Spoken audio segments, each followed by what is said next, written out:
conference. I'm Sandy Close, Director of Ethnic Media Services, and today's briefing is co-sponsored by California Black Media. Our topic today is domestic violence. Can families heal? This is a difficult subject for us because it involves intimate relationships, family secrets. It's a subject many of us are reluctant to raise, either publicly or in private. It's embarrassing, sometimes even shameful to talk about. But we also know that staying silent about the topic won't make it go away. Suffering in silence makes people give up, lose hope. During the pandemic, abuse by intimate partners targeted 1 out of 4 women in America and 1 out of 10 men. And that's just counting the targets, not the perpetrators or the kids. Our speakers today all have long histories of working to prevent violence, and their focus is on how families find a path to reconciliation. Our first speakers have just assumed leadership of their organizations. Reverend Alysse Moore-Orbih, the new Executive Director of the California Partnership to End Domestic Violence, and Monica Khant, Executive Director of the Atlanta-based Asian Pacific Institute on Gender-Based Violence.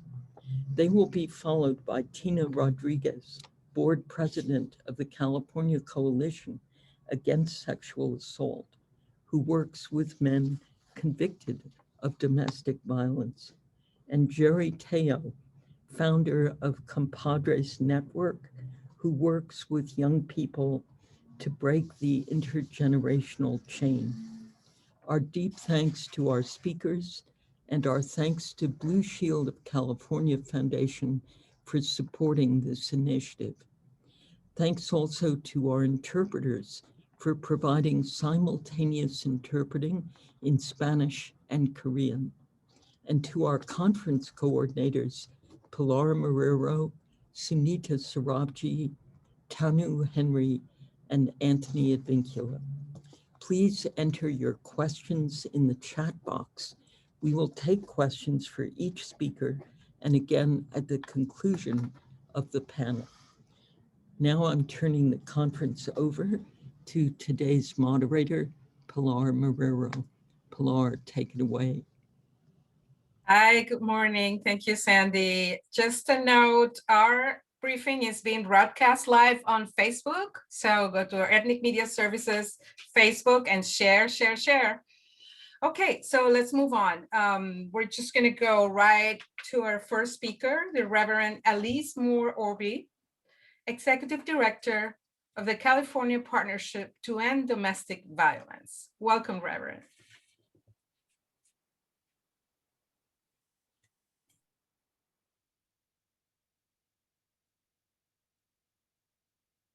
Hello, Reverend, are you there? Dr. Moore? She's muted. Okay, she might be having some technical issues.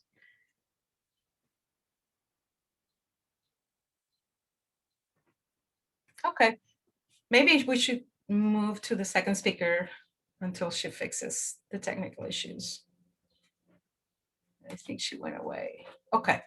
All right, let's move on and go to our next speaker and then go back to Dr. Moore. We're going to hear from Monica Khant. She's Executive Director of the Atlanta-based Asian Pacific Institute on Gender-Based Violence. Welcome, Monica. Thank you so much for having me. My name is Monica Khant, and I'm the new Executive Director of the Asian Pacific Institute on Gender-Based Violence, which is based in Oakland, California. However, I'm in Atlanta and will be leading the organization from Atlanta. We're a national organization and have a few staff members who work, all over the United States.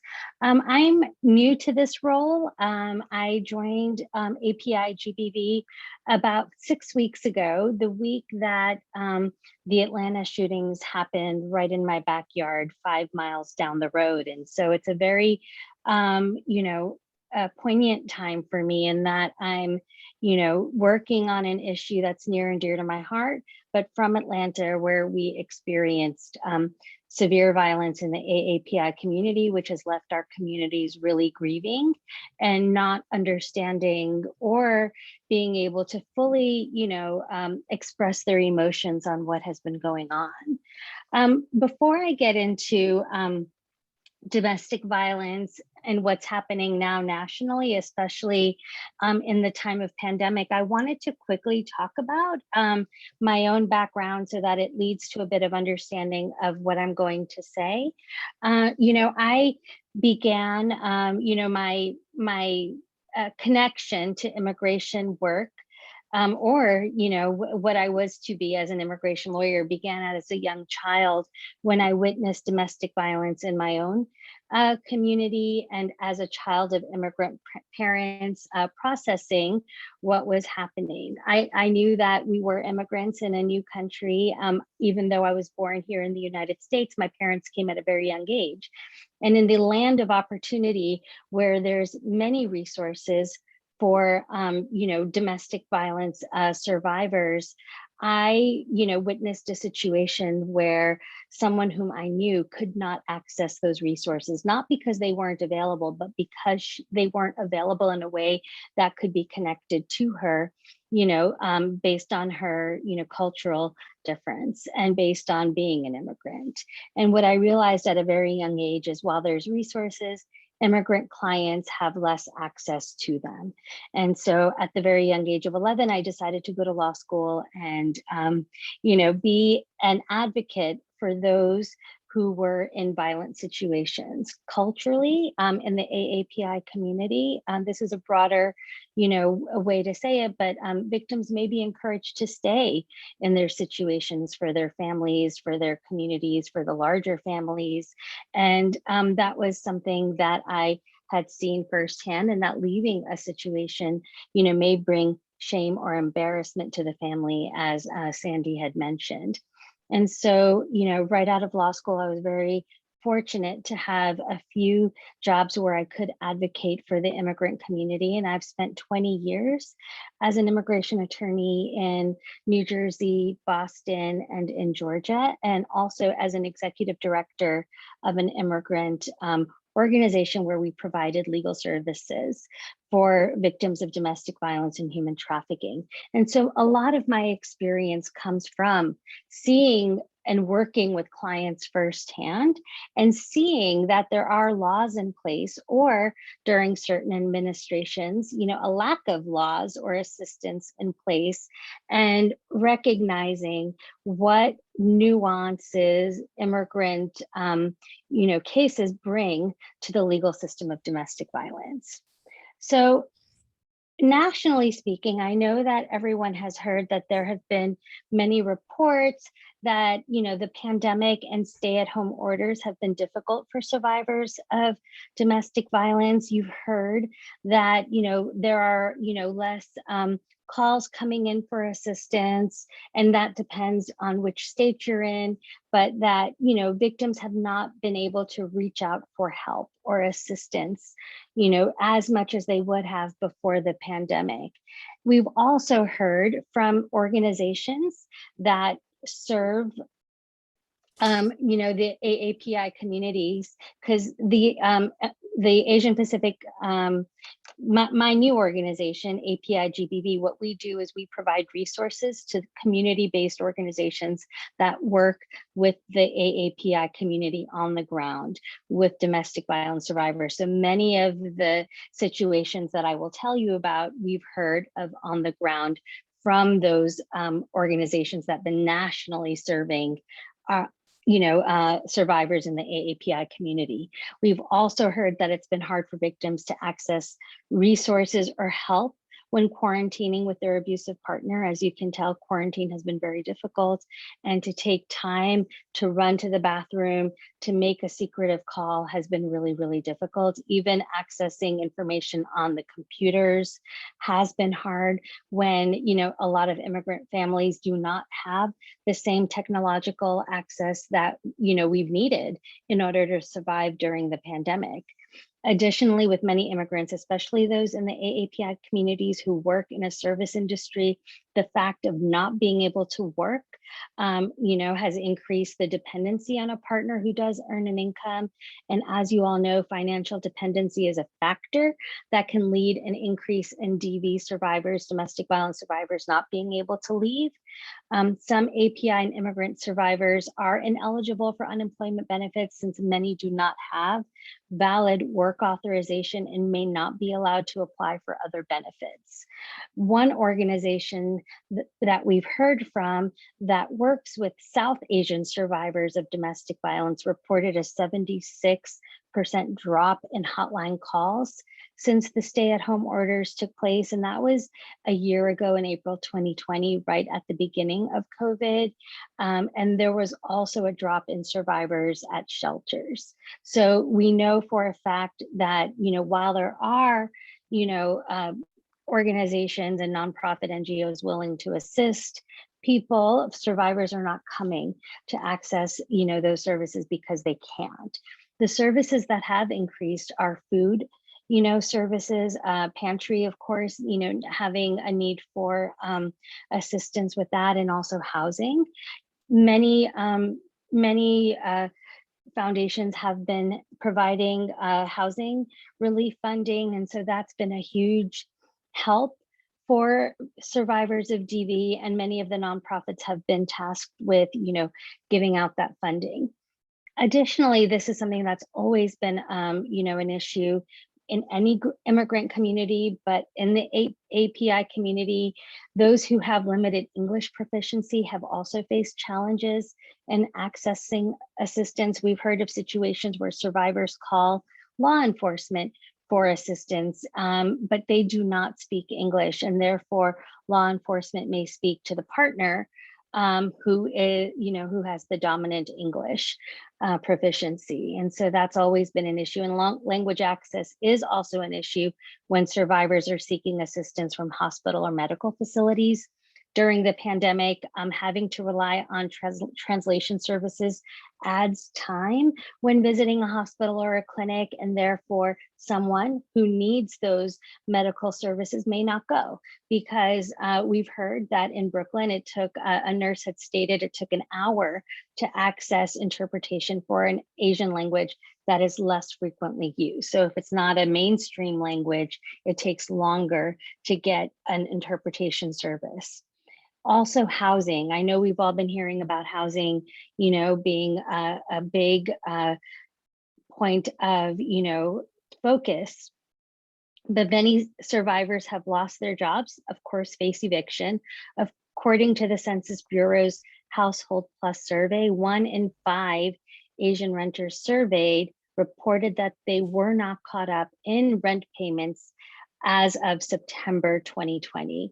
And so now we know, as landlords and as the world opens back up, we know we're concerned that this will cause an increase in victims financially needing to stay with their partners in violent or unsafe situations because they won't be able to pay back rent. COVID-19 testing.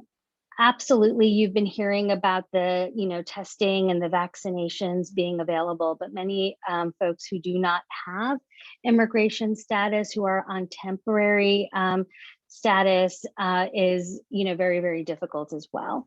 Right. And they cannot pay for it. So as I sum up, I mentioned some of the many areas where a lot of survivors in the AAPI community have not had assistance.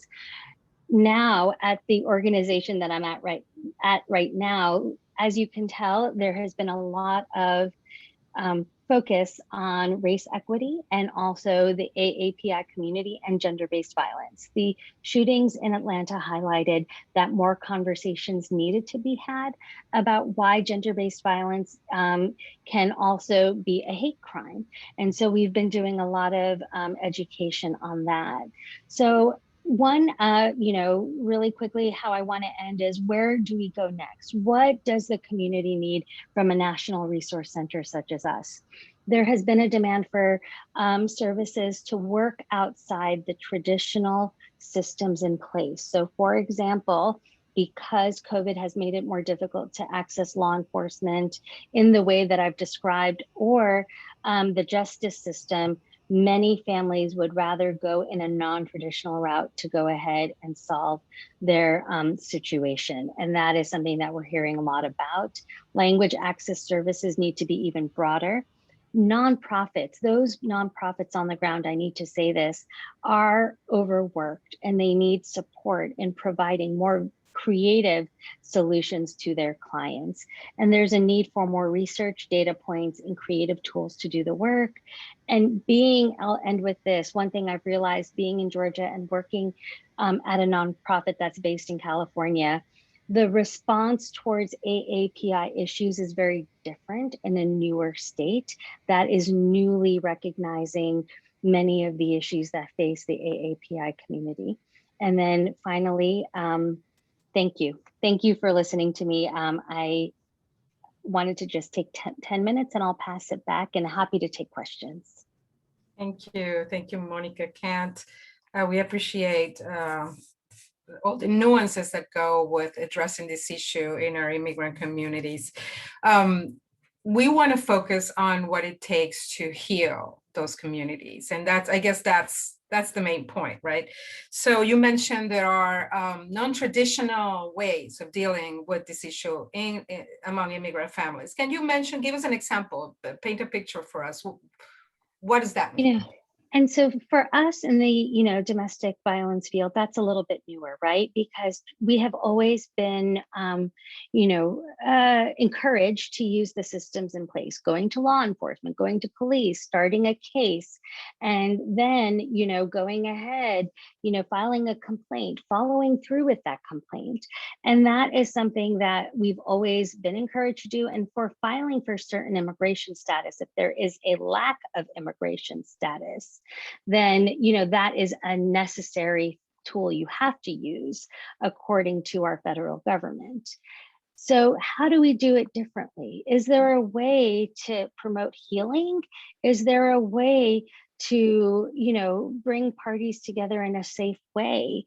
So if divorce or if leaving the abusive situation is not the first choice, and I have to say in my experience, I don't have data to prove this, but representing hundreds of domestic violence clients as an attorney, leaving is never the first choice from what I've understood. It's a choice that, our survivors take after many attempts of reconciliation.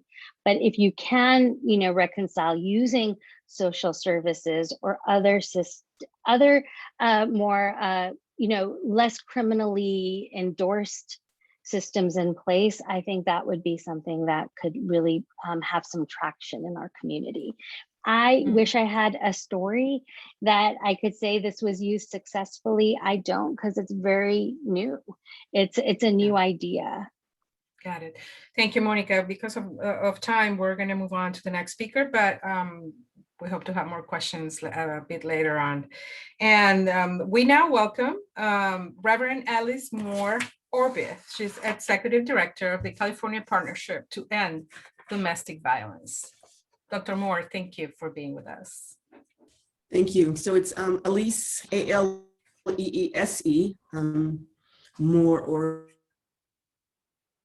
Okay, if you're having trouble, I think you have a bandwidth issue. You can turn off your camera. Thank you. Yeah. Okay. Are you having a problem hearing me right now? Yeah, it's getting cut, like you're speaking and it's getting cut, but that's usually because of bandwidth, so the capacity of the line. So just turn off the camera, it's gonna get better. Okay, hopefully. And speak slow, please, for the translators, the interpreters.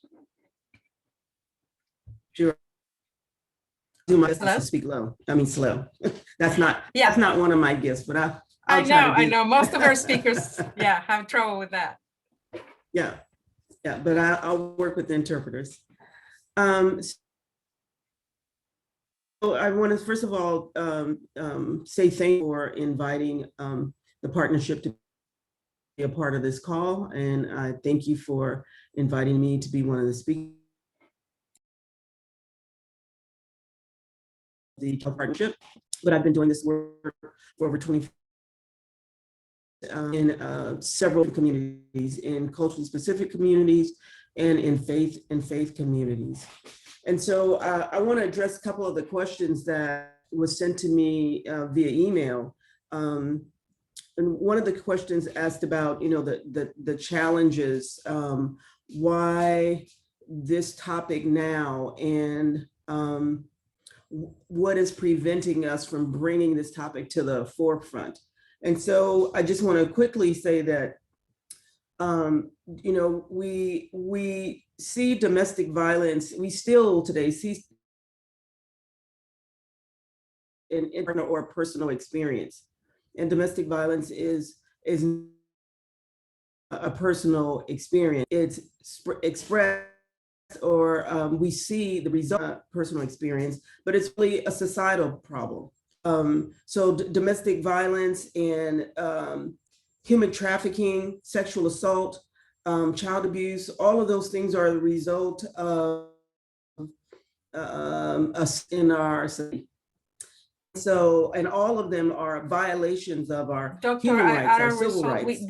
You broke up for a minute, and you said all those problems that are a result of, and you broke up, so we couldn't hear. Yes. The brokenness of our society.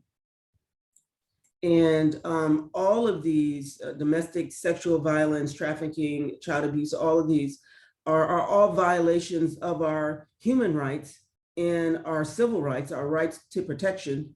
And it speaks to the health of our society. And so sometimes people say, well, why should I be concerned about it? It's not happening in my community, it's not happening in my family. Well, first of all, that's not true.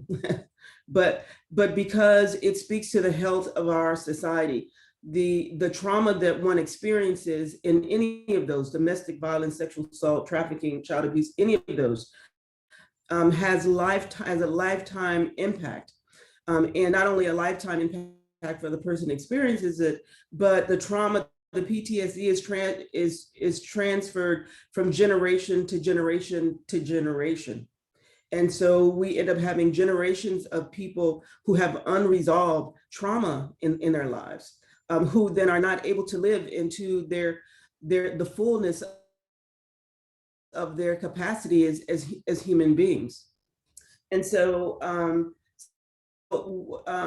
I think that the society as a whole needs to recognize that this is not just about the family down the street or the community, particular community, but this is about our nation. It's about our right to citizenship and protection, and it's about the health of our nation. The other thing is that, one of the questions you asked is, why we're not really talking about this at the forefront. Most recently, my younger brother asked me, he said, Elise, when I go to have lunch or dinner or something, hang out with people talk about drugs in our community. They talk about in our community, but they don't talk about domestic, and they don't talk about trafficking in our community. Why is that? Why isn't part of the normal conversation like drug trafficking?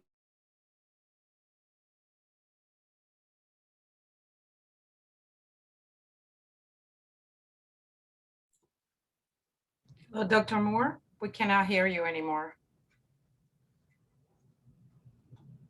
Hello, hello. Yeah, her internet seems to be problematic. Hello, hello, Dr. Moore. I'm not. Yeah, we were hearing you okay. I don't know why suddenly today. I know, it's just now. Great. That's a bad coincidence. You were saying that people don't talk about domestic violence. You know, Okay, you may have to come back because it's become very difficult to hear you. So why don't you restart the computer and try to log in again, and we'll go ahead. We'll go ahead with the other speaker and come back to you. Could you hear that?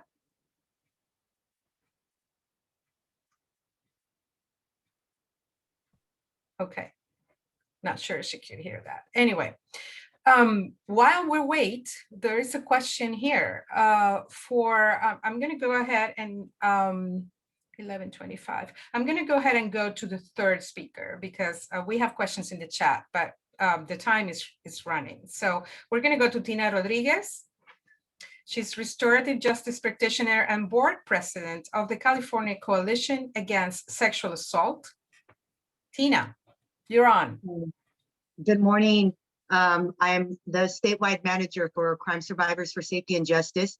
And it is very important that I introduce myself that way because what I have to present to you on my perspective of healing and intervention and prevention in domestic violence is very rooted in what the organization does. So I read the questions that were sent to us, and what I'll share with you is in regards to prevention and intervention of domestic violence is this specific part right here. What I see missing that's a gap in service that needs to close is cultural accountability. And I specifically say that, when I say that, I mean it for both those that have been impacted with issues with anger and the inability to control it or violent impulses, and those that have been victims of domestic violence. So I don't separate, I don't do the division. And there's a reason for that. I believe that prevention cannot exist without both. Those that are affected with violence and those that are affected by being victims. So, you know, it does no good to help one. So right now, organizations throughout California are funded actually and set up. If you make that call to 911, they'll help you go to court. They'll help you get a restraining order. There's all this intervention. And for whoever's being convicted or held accountable, there's some type of court-ordered battery treatment or anger management. And I think that the reason why I say cultural accountability is because we need to stop being codependent in more ways than one. We rely on education for prevention and intervention from systems that have helped create pain and then want to keep us trapped in that pain. And we need to stop doing that. We need to hold ourselves culturally accountable for educating our youth, our daughters, our sons about domestic violence and prevention. And the reason why is because we're the only ones that know our experiences and what it takes to survive. So what I mean by that is this, is that, you know, when we're codependent, for example, I can Google right now, prevention models for domestic violence, and I'll get a whole list of them. But I guarantee you, I will not find one that says, you know, some of the pressures that come, for example, with being for men that are, you know, society has gender assignment and assumes you're expected to be the provider of the household. But nobody talks about the type of pressure that comes with the fact that if you're a Black man, whether you're college educated and highly skilled, you're going to get screened out of about 5 interviews that you're totally qualified for, but you're not going to get because of your skin color. And nobody's talking about that kind of pressure that comes from that, and the anger that comes from that, the trauma from being oppressed and screened out of opportunities to be a provider.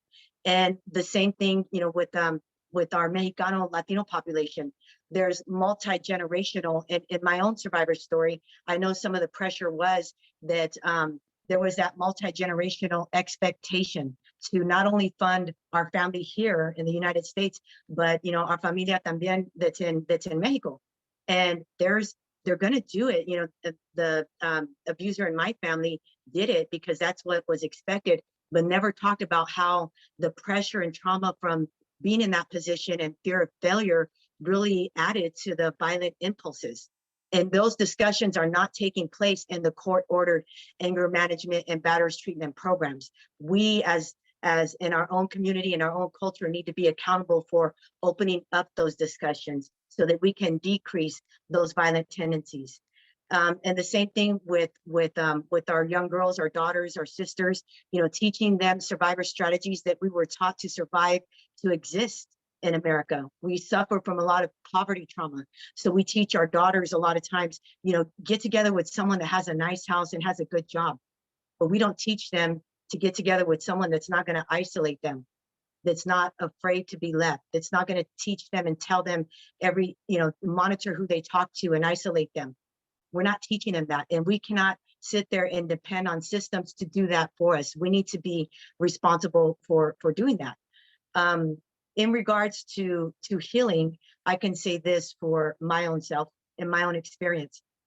And that is that when going through, and my family went through, my story is very public. We went through the criminal justice system, and there was more pain that came from that. There was a lot of division in the family. We're talking about domestic violence where there's still a taboo around the fact that, with restraining orders, it can actually cause more death. Domestic violence is rooted in power and control. So when you hand somebody an order that says you are now court ordered to stay away, you better believe death is very much possible around the corner. And no one's having that discussion either. But when we can take back the Tina, power. let me ask you to speak a little bit slower for the interpreters. Thank you. So when we could take back, some of the power of these discussions and own them and be honest about them, we can talk about how to heal, and how we heal from that is different from everybody. What I've seen, I know I was asked specifically to talk about a program that we took, domestic violence prevention program into Valley State Prison. And that's, what the articles are about and what my professional role is most known for nationally and statewide. And I remember when we set that program up, there was a lot of controversy around it, but it was the best thing that I believe in my career I could have ever done. When we took survivor stories before individuals that had been convicted, and there was no, there was nothing hanging over their head. There was no court order pending around the corner. There was no intentions for the family to try and reunify or anything like that. It was just hear the pain that comes from being impacted. It prompted empathy, which I believe, when someone's transitioned from a member of the community to an inmate, you lose your name and you're assigned a number. And I know I learned right then that empathy was not something that was believed could be possible with this population. Once we got there, we were able to then go into why. Why was the reaction, so violent? Why was it so brutal? And those discussions were very vulnerable. They were very candid. And in my situation, it actually progressed from there.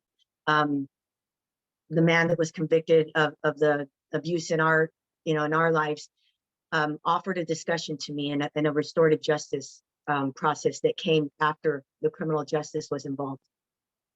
And it gave me the freedom that I needed.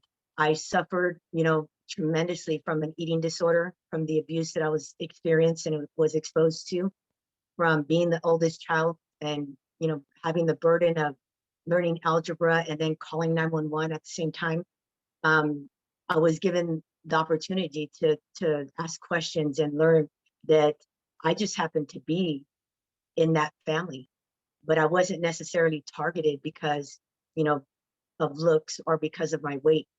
And that the other thing from that I didn't know was I always wondered in the back of my head, do you ever think about the hurt that you created for me, my brothers, my sister?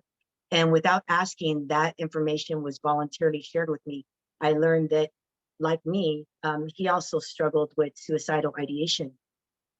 There's not enough time in this presentation for me to tell you how freeing and healing that was for me, for my siblings, for my mother. And it gave me the encouragement to move past the resistance for us to go into the prison institution and teach the class. I wanted to do it even more because I believed that there was opportunity there for true prevention, and I did achieve that. And with Crime Survivors for Safety and Justice, this is the only statewide organization that I can say that I've gone to the conferences, I've gone to Survivor Speak, which I highly encourage you tomorrow. It's free, it's virtual. I encourage you to participate in, but one of the things that really inspired me was I went to a conference, which was Survivor Speak, and I saw both there. I saw people that had my story there, that had those that have been impacted by incarceration and those that have been impacted by crime together share their healing and talk about overcoming that pain. The reality is that whether they're identified as abusers or victims, they're going to have to share custody. They're going to have to cross paths. And so to the degree that we help victims is to the same degree that we need to help those that are impacted with anger issues and violent outbursts. So what I tell people is when you deliver a safety plan, when you issue a restraining order, I told somebody at an Earth Day presentation, actually a group of people that asked me to present, to that same degree, we need to be offering the same amount of services to those that are struggling with anger impulses. We need to say, where are the faith-based leaders? Where's the community organizers? We need the mentors. You know, we need those that can come out and pray with them during those moments. We need to talk them down, look at ways to really respond. You know, somebody mentioned earlier COVID. During COVID right now, imagine that. I've talked to both, you know, my Black sisters that I'm very tight with and my, you know, my own family members that have reached out and said, hey, you know, I'm stuck here and I'm afraid to call the cops. I don't want them to kill them and my kids be left, you know, without the other parent or, you know, with our immigrant population. You know, I don't want anyone to get deported. How will we live? We need, you know, our financial support to live. And there's that gap there. And that's the reason why I always advocate for cultural accountability. I know I'm coming close to time. I will drop in the chat our organization's website and encourage you to sign up to become a member and be involved in some of our discussions. Thank you, Tina. That was a very powerful testimony. Thank you so much. So we have a number of questions, and at least let's take at least two. So you say prevention requires healing, not just with survivors, but with abusers. Were you able to reconcile in your family? Yes. Yes, we were, and we are. We're always revisiting that. So what I tell people is, on this journey in life, you know, I always use Disney as an example. I like some Disney stories, but Disney really set us up for failure, and that we believe that the last chapter is happily ever after, and that's not reality. And I think a lot of our, you know, our people, they get into this fantasy idea that, you know, you get together with someone, you create a family, and then it's happily ever after. It's not. There's going to be ups and downs. It's being able to visit and say that this is our value system. These are our boundaries, and this is what works. So specifically for me, yes, we were able to reconcile. And, you know, there's boundaries that are visited, I would say about every 6 months. And that, you know, we have to cross paths and we have to interact with each other at different graduations, for example. I'm fortunate and really blessed that in my situation, he actually has offered to help my organization, my nonprofit with presentations. So when we're struggling with, for example, individuals that are on that brink of getting, you know, criminally convicted, he will actually volunteer and speak to them and tell them, you know, the criminal justice system is going to give you, you know, your punishment there, but I'm here to tell you what you have to deal with and face your family, and the way you harm them afterwards is much more hurtful than anything that you'll be exposed to in jail. And that's the reality, that's the truth. So that, to answer your question, yes, and that is an example. Thank you. Reverend Moore is back, so I'm going to ask her to unmute and answer a question. I don't know if we have time to go back to her presentation, but talk to us about decriminalization, something that it's controversial, but that I think you can add some light to. So, first of all, what do we mean by decriminalization? That'd be number one, you know, and how is that relevant to our work in the domestic violence field? That's another whole nother question. So if we think about it, I think in a very simplistic way, if we mean is involving the so-called justice system inadequate, relevant response to domestic violence, obviously the resounding answer is no, it has not been, and why would we think that it would be in the future? We know that, you know, what law enforcement was designed for has nothing to do with domestic violence. And so do we, so going back to the point I was trying to make earlier, which is domestic violence is a societal, it's a cultural issue. It's not a personal individual issue. So if we see it as such, then we can stop thinking about, we can start thinking differently about then who do we call when we have a domestic violence incident? Who in the community, who should be prepared? Who is equipped really to work with people when there is an incident? Are the kind of questions I think that we could begin to ask, but also the most important question for me is, you know, is how do we prevent that? If we realize, if we accept the fact that this is societal, this is cultural, these are norms that have been handed down to us, they're part of the constructs of our American society, then the question, for me, the questions are about how do we change those constructs? How do we dismantle, deconstruct those constructs? How do we change the culture around the fact that American culture is centered on power and control? We worship power and control. We love, idolize, we romanticize it in Hollywood, power and control. So how do we begin to deconstruct that kind of thinking? How can we get away from loving power and control? Because obviously where there's power and control, then there will always be those who don't have power and control. And in a society like America, where people of color, and I would say people who, I would say women, girls, and those who identify with the feminine energy are always the most vulnerable. And so that means that those groups will always be oppressed, and the way in which that oppression is maintained is by the threat of violence. So for instance, a good example is the other day when we had the verdict come down for George Floyd's case. The National Guard, the state of California Guard, was called in to be ready in case the verdict wasn't something that our community might not go for, might not like.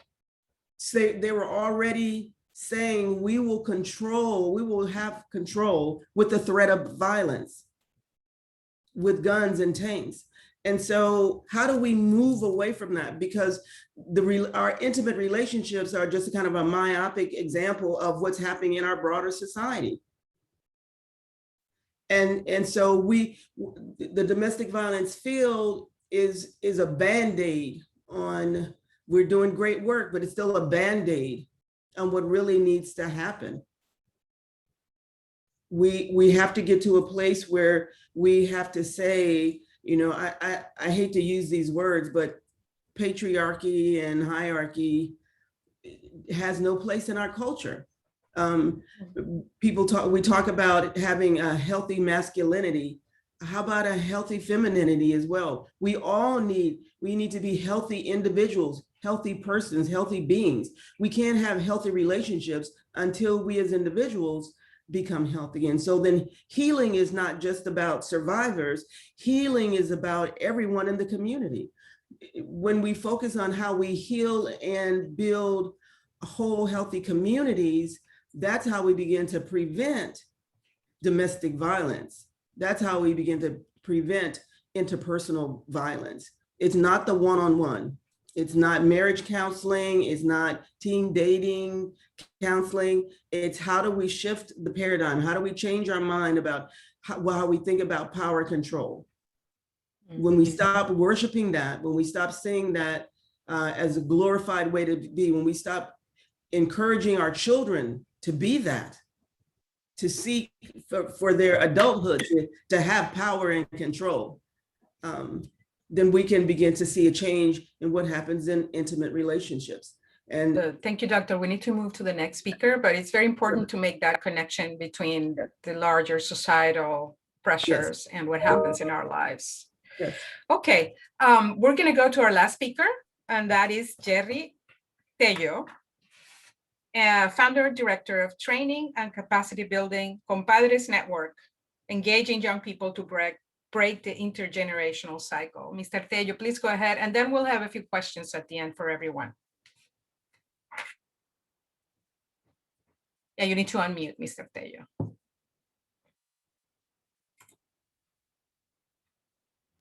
Okay, go ahead. All right, there you go. Thank you, the previous speakers, and for all of you for listening today. I just want to begin by acknowledging my father, Jorge Perez Tello, that was Tapilan, Coahuitecan, Mexican out of Texas, my mom from Chihuahua. Both met, had 8 of us kids, and raised us in Compton. So I'm straight out of Compton, grew up in a Black-brown neighborhood, and as a young boy trying to figure out reality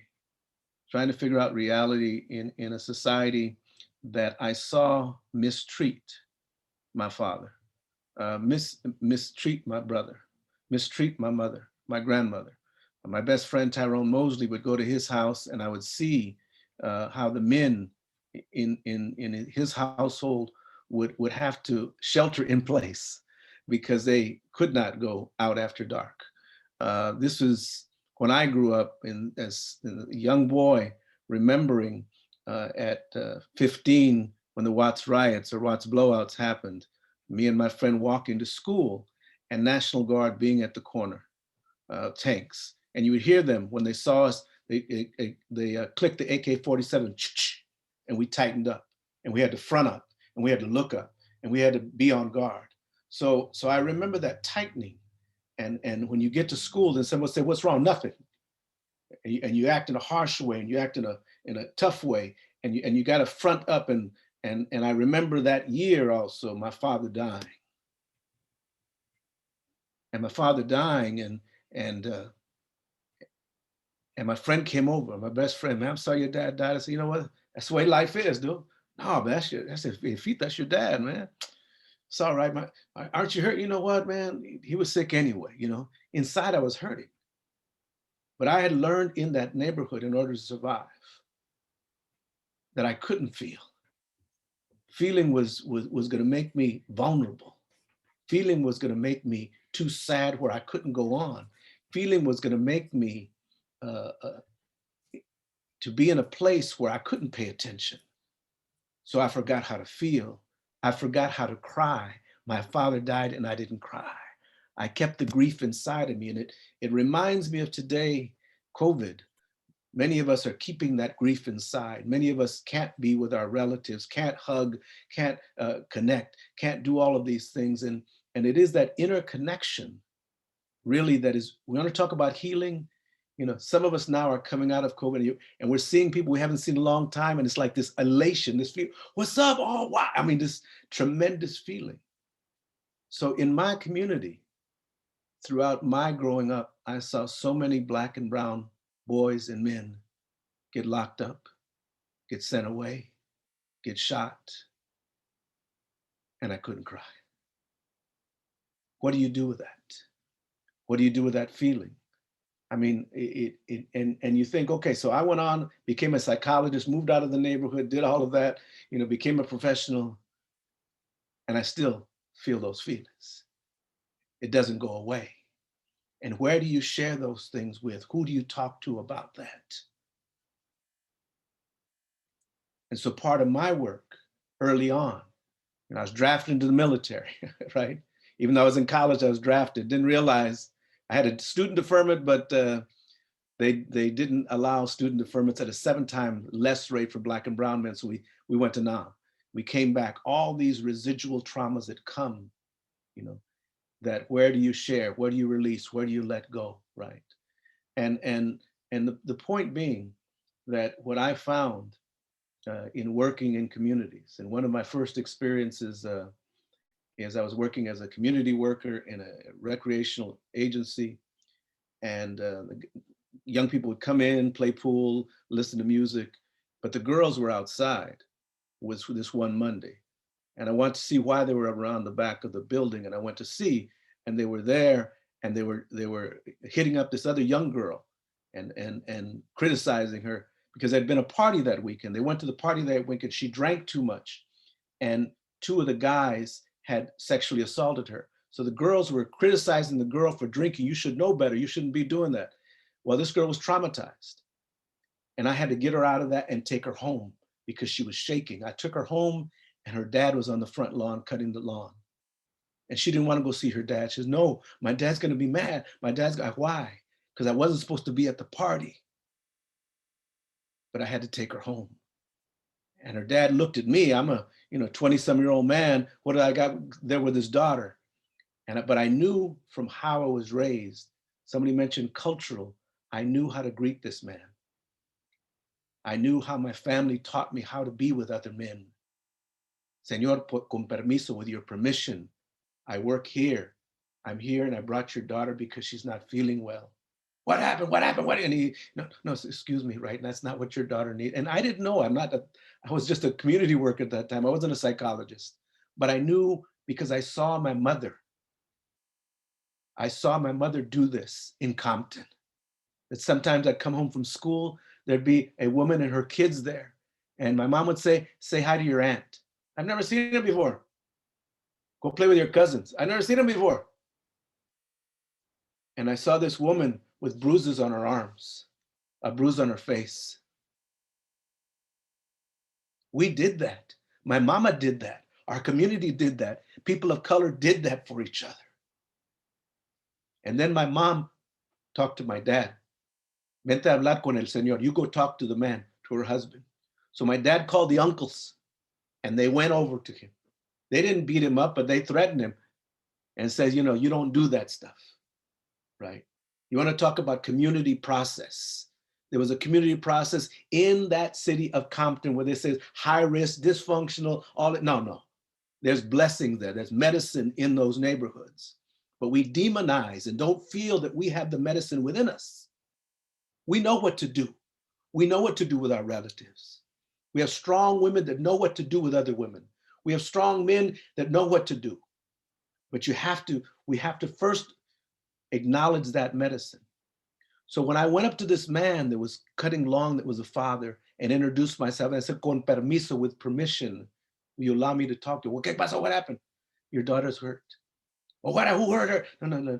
She doesn't need that. She needs you to, she's afraid. Will you hold her?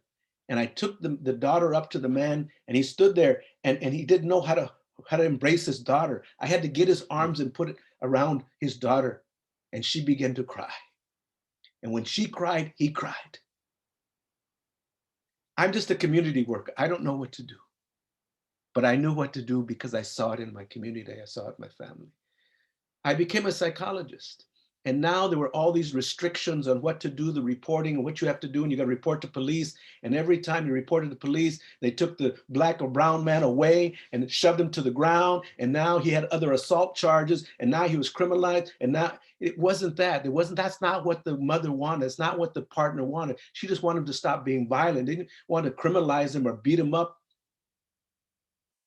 So we looked for programs. Where are there programs that understand this generational trauma based on racism, oppression, and white supremacy? Where are those programs? And there were none.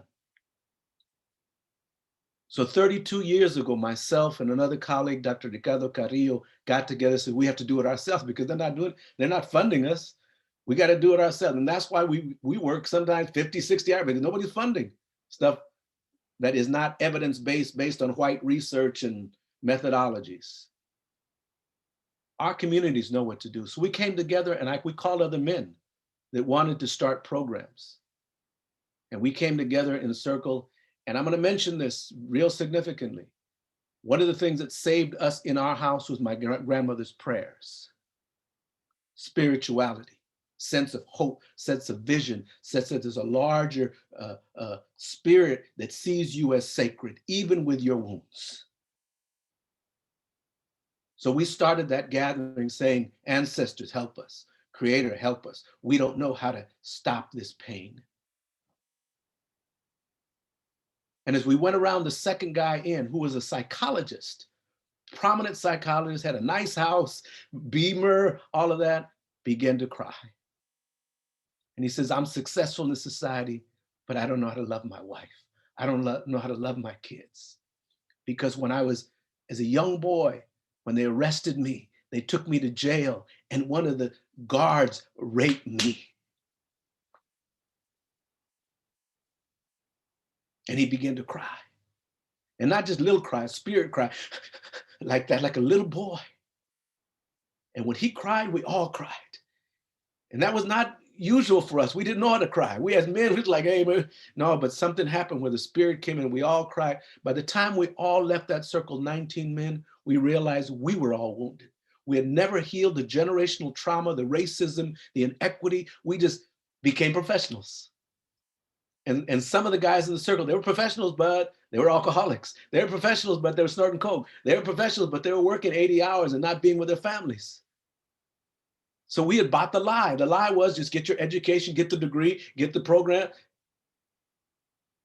And what we don't realize and don't want to acknowledge is there's much abuse in families that are middle class, upper class, is just hidden. It's just you go to private therapists. So the reality is that what we started 32 years ago is the National Compadres Network. We made the decision that the first step of healing is healing ourselves. We had to reclaim the sacredness of us as men that included femininity and masculinity in the sense of elders, wisdom, and all of that. That we have the right to cry, the right to share. And sometimes we need to front up too, because we still live in this racist society. It's not, you can't be vulnerable and open all the time. Sometimes you have to front up. Sometimes you have to hold it in, to raise your kids to be in a certain way.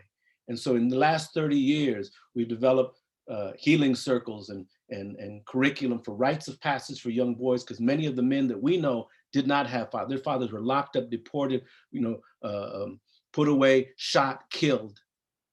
And the biggest wound that many, many children have is, where's my father? How do I cross this bridge? So we have curriculum for rites of passage. We have curriculum for teen fatherhood, for fatherhood. We have curriculum for healing circles. We have curriculum for bringing families together, for bringing those that are wounded and those that are more wounded. We're all wounded. Bringing us together to dialogue.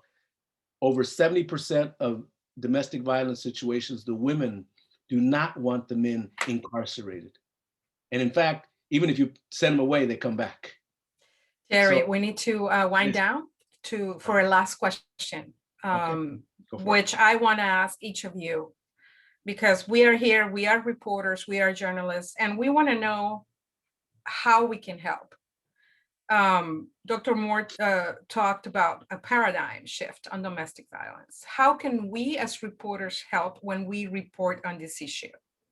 Let's start with Monica, or let's start with Reverend Moore and then Monica. How can we help?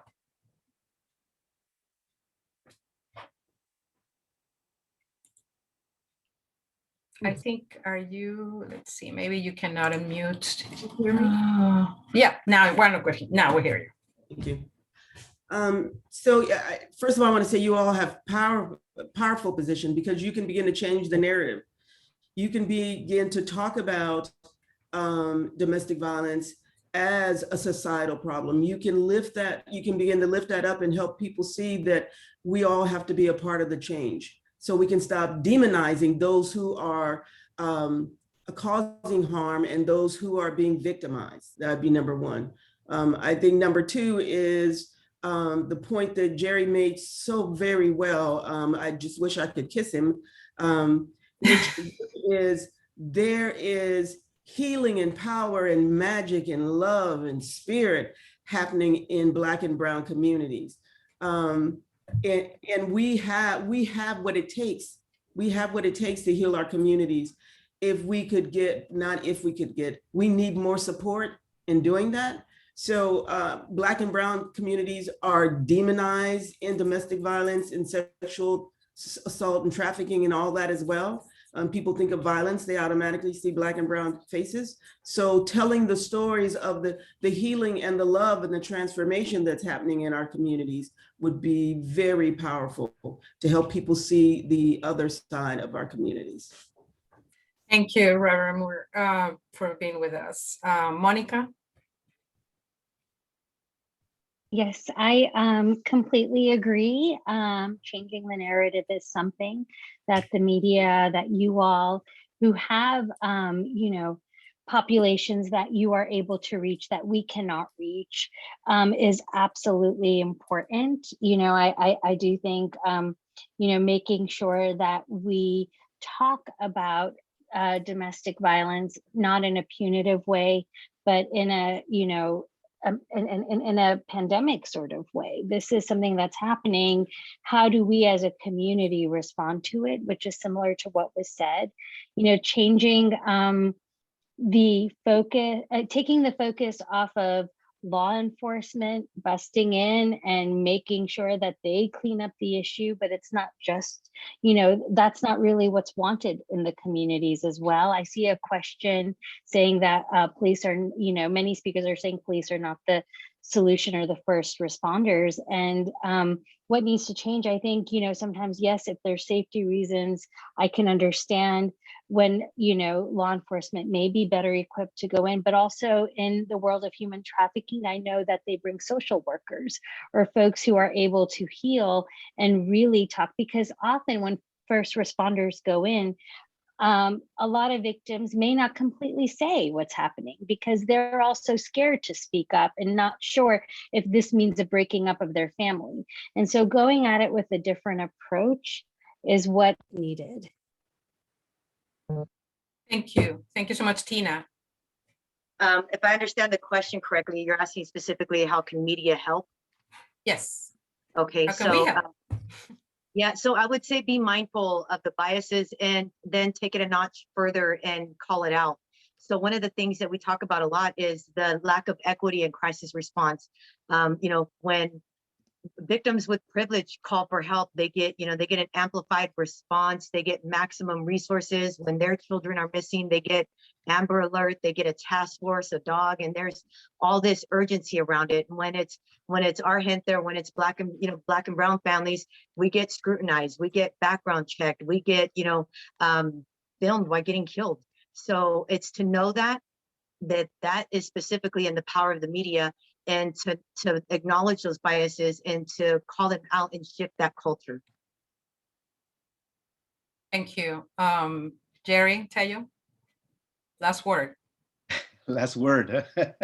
I think, you know, just understanding the intersectionality of all of this. You can't talk about this domestic violence without talking about oppression and racism and internalized oppression and generational trauma. The other thing is that we have many stories and many beautiful families and beautiful men and women and transgender. And we have all populations that are doing wonderful work, and we need to lift all the populations up. And we have the answers. We have the medicine. We have the answers. The spirit is there. Lift us up.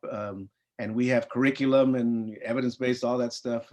You can look that up. But I think, you know, lifting that up is, I think, is a really, really important aspect of transformation. Thank you to our speakers, dear colleagues. We have a responsibility here. I'm going to pass it on to Sandy. I just want to thank our 4 speakers. I'm so sorry for the communication glitch, which is inevitable with Zoom, but God bless Zoom, because all of you were so important to opening up this conversation for us. Indeed, you told us why it's so important to break silence, because there is hope, because there are possibilities for reconciliation. And without those possibilities, really, we won't prevent domestic violence.